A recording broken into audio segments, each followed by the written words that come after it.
Diddy's legal team is firing back, alleging that the prosecutors targeting him are motivated by racism and jealousy over his success as a black artist. However, federal prosecutors have pushed back against these claims, and with a massive $100 million lawsuit now looming, it seems Diddy's legal troubles are only getting worse. Sean Combs asked the judge in his federal case to throw out one of the charges. He says he's being targeted because he's a black man and the charge is rooted in racism. I look at Combs' argument and his chances of success. Welcome to Crime Fix. I'm Anjanette Levy. Sean Diddy Combs wants one of the counts in his federal superseding indictment thrown out. Combs argues he's basically being singled out by federal prosecutors because of his race and his success in business. The charge he wants the judge to toss is count 3. Diddy's legal team argues that the law being used against him has historically been applied predominantly to black individuals. Their motion outlines how most past cases involving this statute targeted black defendants while allegedly overlooking similar crimes committed by white individuals. However, simply blaming prosecutors for pursuing the case isn't exactly a solid legal defense. Black men have largely been prosecuted using the Mann Act over the years, Combs' attorneys write. This case is unprecedented in many ways, but perhaps most notably and most disturbingly, no white person has ever been the target of a remotely similar prosecution. They go on to argue that the sex acts that Combs engaged in with the victims and the sex workers was completely consensual. The government has concocted a criminal case based primarily on allegations that Mr. Combs and 2 of his longtime girlfriends sometimes brought a third party, a male escort, into their sexual relationship. Combs' lawyers continue. Like many other celebrities, Mr. Combs has had complicated relationships with significant others, as well as with alcohol and drugs throughout his time in the spotlight. But that doesn't make him a racketeer or a sex trafficker. The attorneys also argue that Combs is not guilty of running a RICO enterprise. The U.S. Attorney for the Southern District of New York accuses him of being the kingpin of a RICO enterprise, essentially defined as Mr. Combs himself, and claims the purpose of this faux enterprise is to conduct his personal sex life with his girlfriends. Combs' lawyers also argue a charge can be invalid if it's determined the charging decision was based on race. Diddy's defense seems to be gearing up toward his alleged criminal conduct wasn't criminal. It was his personal business of what was going on in his bedrooms or hotels or wherever the freak-offs occurred. So they're saying that count 3 wasn't transportation to engage in prostitution, but was just him using escorts, male escorts at that, to bring in as a third with his girlfriends. Whereas the government's theory of the case is Diddy used force, fraud, and coercion to make his alleged victims have sex against their will in his freak-offs that he recorded for his own pleasure. Now, Diddy pleaded not guilty to all his charges. Diddy's legal team appears to be taking this approach because they have no other viable options. In most sexual abuse cases, suspects can simply deny the allegations, but for Diddy, that's not possible. There are reportedly tapes showing him in the act. With denial off the table, his only remaining strategies are to either get the charges dismissed or argue that everything was consensual. I think it has to be the defense, the consent, because look, sometimes you can argue that the sex activity never happened, right? It wasn't me, defense. But this is not your typical sexual assault case. There are a lot of people there, right? There are people that are arranging the sex workers. There are people that are setting up lights and cameras, booking hotel rooms. Obviously, Diddy has a large entourage. So there's a lot of witnesses there, and a lot of this was allegedly recorded. So I think it's going to be very difficult to argue that it wasn't me. So you have to argue that it was consensual. And we've talked about the line that separates trafficking from consensual sex, that force, fraud, or coercion. So I fully expect the defense to be, this was all consensual. These are all people who were trying to shake Diddy down for money. This is all extortion. That's why they're pursuing these claims. They're just piling on. But really, this is regret, not rape. And I think that's the defense strategy in this case. The federal prosecutors from the Southern District of New York have responded to Diddy's motion to dismiss, arguing that his multiple charges prove he wasn't singled out because of his race. With 3 separate indictments against him, labeling just one as racially motivated while ignoring the others doesn't hold up. Prosecutors maintain that pursuing justice against Diddy isn't about race. It's about holding an abuser accountable. And I'm going to start with how they start out in their filing, in their response, writing, quote, offering no more than his say-so, the defendant makes the outrageous and illogical claim that federal prosecutors brought one, and only one, of the 3 charges against him on account of his race. Tellingly, the motion fails to mention that the other counts of the very same indictment allege that the defendant engaged in horrific and repeated acts of violence and sexual coercion, harming multiple victims over the course of multiple years. That context alone defeats the motion. And the prosecutors argue that race didn't play a factor into the charges that Combs faced, but rather, he's facing these charges because of his, quote, own violent, abusive, and criminal conduct. And what is that conduct? Let's get a little more specific here, because what makes up the racketeering conspiracy charge, the sex trafficking charge, the prostitution charge? Well, the allegation is that Combs engaged in a pattern of abusing women, verbally, emotionally, physically, sexually, for years. And that included transporting women and commercial sex workers and coercing and forcing women to participate in sex acts for his own desire, that he would use drugs or threats or power to get them to do this, to get them to do what he wanted. And how did he carry all this out? Allegedly using his power, his resources, his business empire to carry all this out, and his practices are violations of federal laws. So in other words, the government here explains that count 3, the count at issue, that transporting of people for purposes of prostitution, is exactly what makes up the core of this case. Interestingly, the only black lawyer on Diddy's legal team, Anthony Rico, resigned immediately after filing the motion. Reports suggest that Rico disagreed with the strategy of turning the case into a racial issue, and after reviewing the evidence against Diddy, decided it was best to walk away. Winning this case could have been a major boost to Rico's career, but his decision to step down suggests he saw no viable path to victory for Diddy. He's doing fine. It's a difficult circumstance. He's making the best of the situation. A situation one of Diddy's attorneys won't be part of moving forward. Anthony Rico announcing in court docs, under no circumstances can he continue defending the embattled rapper. This is a serious proceeding with serious consequences, and all of us are addressing it accordingly. In a motion filed on Thursday, Rico stopped short of revealing why he's stepping down from Diddy's legal team, just months ahead of the music mogul's scheduled trial date in May for sex trafficking and racketeering charges, all of which Diddy's denied. You know, Dr. King called it the law of unintended consequences. So sometimes the more you push a person down, the stronger they get.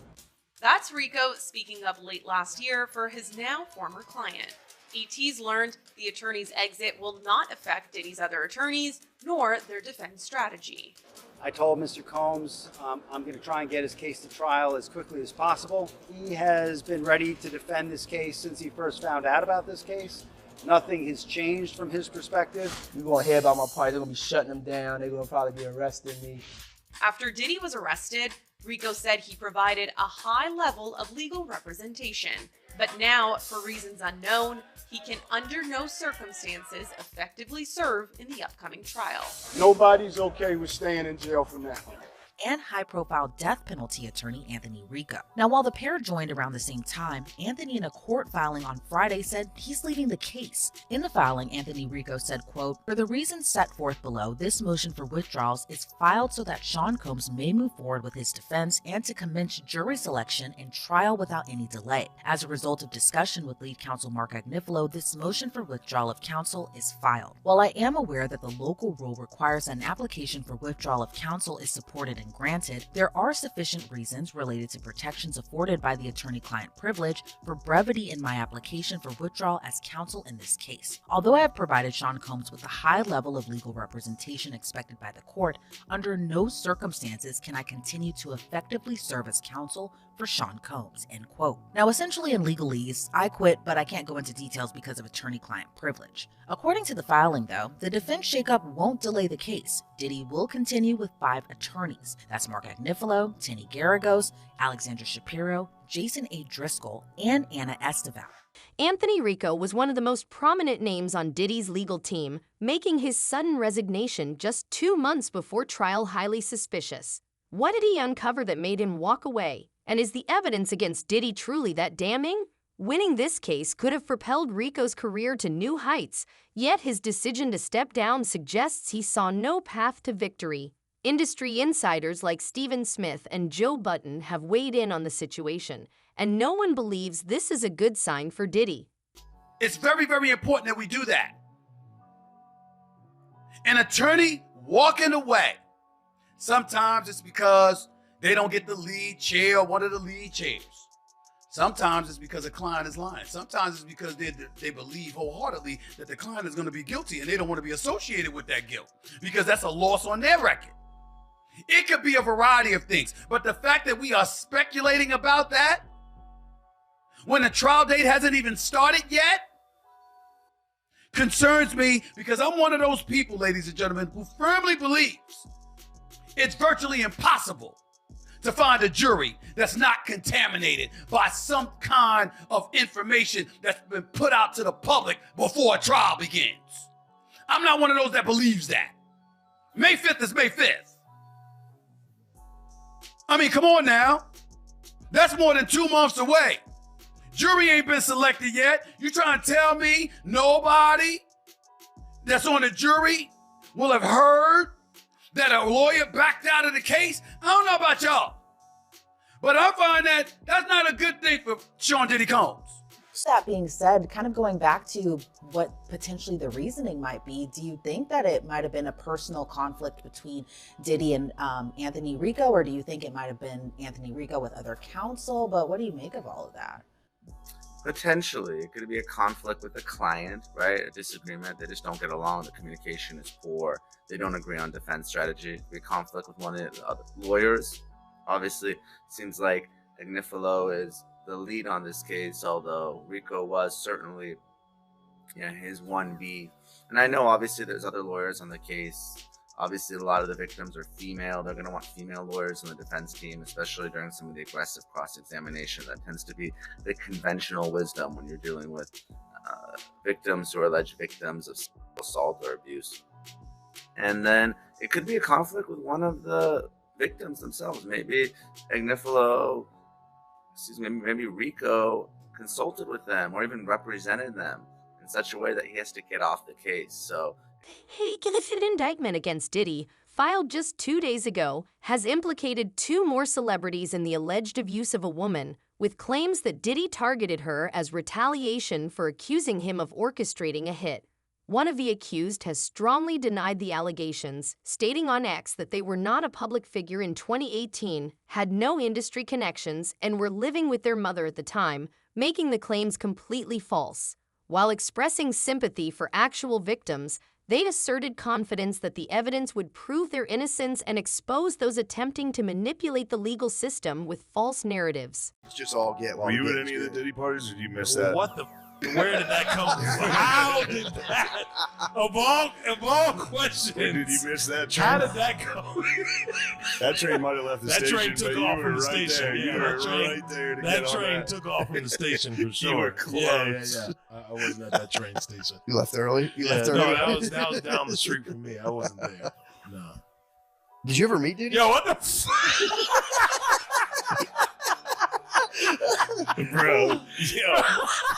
I forgot you actually might have. I've seen pictures with you there. Sources close to Diddy are now turning against him, making his situation even worse. In a new documentary, Diddy's former executive assistant, Philip Pines, has come forward with shocking allegations. Having worked as Diddy's personal assistant for 4 years, Pines claims he helped organize secretive King Nights, events where Diddy allegedly sexually abused men, women, and minors for days while demanding to be called the King. In his lawsuit, Pines also recounts a disturbing incident where Diddy allegedly forced him to sleep with a prostitute as a test of loyalty. A former assistant to Sean Diddy Combs speaking out in the new interview with new allegations about wild parties and drug use. Eva Pilgrim is here with the story. Good morning, Eva. Good morning, Michael. At this point, we've all probably heard about these infamous parties. Diddy's assistant now giving us details about what he says were called Wild King Nights. It's official. I survived what I've been through. This morning, new details allegedly inside Diddy's world before his shocking arrest. The entertainment mogul now behind bars for federal trafficking and racketeering charges. It was a circus. he did whatever he wanted. And we were just at his disposal. Phil Pines was Diddy's senior executive assistant from 2019 to 2021. He says his then boss asked him to purchase supplies for parties dubbed Wild King Nights. We usually had a laundry list of items that included lights, alcohol, marijuana, ketamine, Molly. Those requests started to become more frequent. Pines claims many of these parties involved younger women. A lot of times you have him with a younger female. There's a power dynamic there. A more impressionable girl is easier to reel in. Consent is between the people that are engaging, and I wasn't there in these situations too. Yes. One of the things is, the thing that stuck out to me, you mentioned it before, these allegations are so consistent with what the allegations are that are laid out by prosecutors when they describe the freak-offs in their indictment, right? These fueled parties, these drug-fueled parties, the baby oil, the Astroglide, and it makes me wonder, A, do you think Mr. Pines is a cooperating witness for the government? B, if so, do you think he was one of the people that they originally spoke to when they were coming up with this, when they were drafting the indictment and coming up with the charges? Or do you think he's come out after? Because again, I think the timing of the lawsuit's important too, at the end of the year, right now. Talk to me about what you think his role might be. If I had to guess, I would figure that the feds already talked to him, just because I know from my experience dealing with them how all-encompassing their investigations are. And if he really was his executive assistant from the time frame that they allege in the lawsuit, I can't see a scenario where they wouldn't. I mean, they investigate regular cases to the point that that I'm shocked when I see it as a criminal defense attorney with regular people. When you're talking about a high-profile celebrity case like this, I can't fathom that no one spoke to this individual prior to this. So I would think that they did speak to him, and I can't imagine that he's not a witness. If the very people who worked alongside Diddy and allegedly assisted in his crimes are now speaking out against him, how can he possibly deny these events ever took place? Philip Pines has backed up his claims with receipts, including text messages from Diddy himself that seemingly confirm his allegations. Now to Sean Diddy Combs, looking to suppress evidence in his federal trial. Senior investigative correspondent Aaron Katersky is back with the story. Good morning again, Aaron. And to you, Michael. You'll remember federal agents from Homeland Security Investigations were hardly shy when they raided Sean Combs' opulent homes in Los Angeles and Miami, guns drawn. The jailed music mogul now argues those searches and other searches of his iCloud accounts, electronic devices, and New York City hotel room following his arrest were unconstitutional. His lawyers argue evidence obtained through those searches must be suppressed. Diddy's lawyers say the government presented a grossly distorted picture of reality when applying for the search warrants, omitting certain facts and including salacious details from an unnamed producer that were never credible. Combs has pleaded not guilty to racketeering conspiracy, sex trafficking, and prostitution charges. The defense is also arguing here his ex-girlfriend, Cassie Ventura, was a willing participant in drug-fueled sex performances called freak-offs, not coerced as prosecutors allege. Knowing he can't win outright, Diddy has shifted tactics, going after those who are coming for him instead. Nearly a dozen witnesses and former associates testified against him in a recent documentary. And with 50 Cent reportedly preparing a series that could expose even more damning evidence, Diddy is fighting back. In an apparent attempt to suppress the revelations, he has filed a $100 million lawsuit against NBC News, seemingly hoping to intimidate 50 Cent and his collaborators into silence. Sean Diddy Combs sues NBC for $100 million over its Peacock documentary about him. According to docs obtained by E! News February 12th, the Bad Boy Records founder filed a lawsuit against NBC Universal, seeking $100 million after Peacock, the streaming service owned by the media company, released the documentary Diddy, The Making of a Bad Boy. In the filing, Combs, who is currently in jail on sex trafficking and racketeering charges, accuses NBC Universal of defamation and alleged that the company maliciously and recklessly broadcast the documentary, which included claims that the rapper committed crimes like serial murder and sexual assault of minors without having a shred of evidence. The filing reads, in making and broadcasting these falsehoods, among others, defendants seek only to capitalize on the public's appetite for scandal without any regard for the truth and at the expense of Mr. Combs' right to a fair trial. Diddy is now resorting to spreading rumors about the lawyers pursuing him, with a particular focus on Tony Busby, the attorney leading many of the cases against him. He is allegedly trying to get Busby disbarred, knowing that if he succeeds, most of the lawsuits could collapse alongside him. So far, Diddy has only managed to circulate false claims, but the real question is, what moves is he making behind the scenes to turn the tide in his favor? When all of a sudden, she was escorted away to a separate room by a security guard who simply allegedly said to her, "You know what you're here for." He allegedly locked the door and left her and her friend inside with Sean Combs. And according to her, Sean Combs allegedly forced McCrary's friend to perform oral sex on him, or else he would have them both killed. That's a threat that he allegedly made. And when it came to McCrary, here is what the complaint reads, quote, "Combs soon turned his sights to Miss McCrary and forced her to take her clothes off, again under the threat of violence. Once she was undressed, Combs forced himself on her and began to sexually assault her. Combs fondled, molested, and ultimately raped Miss McCrary, all while she was begging him to stop. Soon, and likely due to Miss McCrary's cries, the door opened, and the security guard from earlier came in to ask if everything was all right. Miss McCrary's friend took the opportunity to rush out of the recently locked door. Miss McCrary, however, could not move, as Mr. Combs was still on top of her. Combs got off Miss McCrary to talk to the security guard. He left the room, but told Miss McCrary to stay, otherwise she would be killed. After about half an hour of sitting in the dark room by herself, another security guard came and told her that she could leave. Miss McCrary gathered her things and left immediately and called a taxi back to her dormitory in downtown Brooklyn. Prosecutors are already aware that Diddy is attempting to contact and bribe witnesses. In a similar case, Jay-Z's legal team reportedly offered witnesses $10,000 each to back out, which ultimately led to the case being dismissed. However, Diddy's situation is different. His victims cannot simply walk away. Since these are criminal cases pursued by the state, the victims are merely witnesses under subpoena, meaning their testimony is legally required, regardless of their willingness to participate. The latest on Sean Diddy Combs, prosecutors are accusing Combs of trying to contact prospective witnesses and obstruct the case against him. Our senior investigative correspondent, Aaron Katursky, is here with more on that. Good morning to you, Aaron. Good morning, Robin. Sean Combs going to be asking a judge this week to release him on bail, but prosecutors now say the argument for detention has only gotten stronger. This morning, federal prosecutors are accusing Sean Diddy Combs of escalating his attempts to influence the jury pool and subvert his criminal case. Almost immediately after arriving at the federal jail in Brooklyn, prosecutors say Combs started using telephone accounts of at least 8 other inmates to call people not on his approved contact list.